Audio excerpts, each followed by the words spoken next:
ओम गंग गणपतये नमो नमः। श्रीमद्भागवत महापुराण द्वितीय स्कंध अर्थः षष्ठो अध्याय छठा अध्याय विराट स्वरूप का विभूतियों का वर्णन। ब्रह्मोवाच वाचांग बहिर्मुखम क्षेत्रं छंदासांग सप्त धात्वः हव कव्यामृतं ननांग जिह्वा सर्वरस्य च। ब्रह्मा जी कहते हैं, इन्हीं विराट पुरुष के मुख से वाणी और उसके अधिष्ठात्री देवता अग्नि उत्पन्न हुए हैं। सातों छंद और उसके 7 धातुओं से निकले हैं। मनुष्य, पितरों और देवताओं के भोजन करने जोग अमृत में अन्न, सब प्रकार के रसनेन्द्रिय और उसके अधिष्ठात्री देवता वरुण विराट पुरुष को जिह्वा से उत्पन्न हुए हैं। उनके नासा छिद्रों से प्राण, अपान, व्यान, उदान और समान, ये पांचों प्राण और वायु तथा घ्राणेन्द्रियों से अश्विनी कुमार समस्त औषधियों एवं साधारण तथा विशेष गंध उत्पन्न हुए। उनकी नेत्रेंद्रिया तथा तेज की तथा नेत्र गोलक स्वर्ग और सूर्य की जन्मभूमि है। समस्त दिशाएं और पवित्र करने वाला तीर्थ कानों से तथा आकाश और सबसे शरीर क्षेत्रीय तेंद्रिय निकले हैं। उनका शरीर खजाना के सभी वस्तुओं के 4 सार भाग तथा सौंदर्य का खजाना है। सारे ज्ञान, स्पर्श और वायु उसकी त्वचा से निकले हैं। उनके रोम सभी उद्देश्य पदार्थों के जन्म स्थान है, अथवा केवल उन्हीं के जिनमें यज्ञ संपन्न होते हैं। उनकी केश, दाढ़ी, मूछ और नखों से मेघ, बिजली, शिला और लोहा आदि धातुएं तथा भुजाओं से प्राय संसार की रक्षा करने वाले लोकपाल प्रकट हुए हैं। उनका चलना फुलना ओम भूर्भुवः स्वः तीनों लोकों का आश्रय है। उनके चरण कमल प्राप्त की रक्षा करते हैं, भय को भगा देते हैं तथा समस्त कामनाओं की पूर्ति उन्हीं से होती है।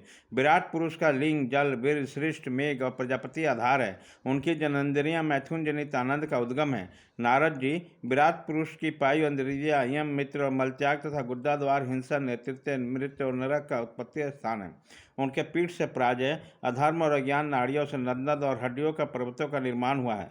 उसके उदर में मूल प्रकृति रस नाम की धातु तथा समस्त समुद्र समस्त प्राणी उनकी मृत्यु में समाई है। उनका हृदय ही मन की जन्मभूमि है। नारद, हम तुम धर्म, संकादिक, शंकर, विज्ञान और अंतःकरण सबके सब इनके चित्त के आश्रित हैं। कहाँ तक गिनाए? मैं तुम्हारे बड़े भाई संकादिक, शंकर, देवता, दैत्य, मनुष्य, नाग, पक्षी, मृग, रेंगने वाले जंतु, गंधर्व, अप्सराएं, यक्ष, राक्षस, भूत, प्रेत, सर्प, पशु, पितर, सिद्ध, विद्याधर, चारण, वृक्ष और नाना प्रकार के जीव जो आकाश, जल या स्थल में रहते हैं, ग्रह, नक्षत्र, केतु, पुच्छल, तारे, बिजली और बादल, ये सबके सब विराट पुरुष ही हैं। यह संपूर्ण विश्व जो कभी था या होगा, सबको वह घेरे में है। उसके अंदर यह विश्व केवल 10 अंगुल के परिमाण में ही स्थित है। जैसे सूर्य अपने मंडल को प्रकाशित करते हुए बाहर से प्रकाश फैलाते हैं, वैसे ही पुराण पुरुष परमात्मा भी संपूर्ण विराट विग्रह को प्रकाशित करते हुए बाहर भीतर सर्वत्र एक रस प्रकाशित करते हैं। मुनिवर, जो कुछ मनुष्य की क्रिया और संकल्प से बनता है उससे वह परे है और अमृत और अभय पद मोक्ष के स्वामी हैं। यही कारण है कि कोई भी उसका महिमा का पार नहीं पा सकता। संपूर्ण लोक भगवानों के एक पाद मात्र अंश मात्र हैं। उनके अंश मात्र लोकों में समस्त प्राणी निवास करते हैं।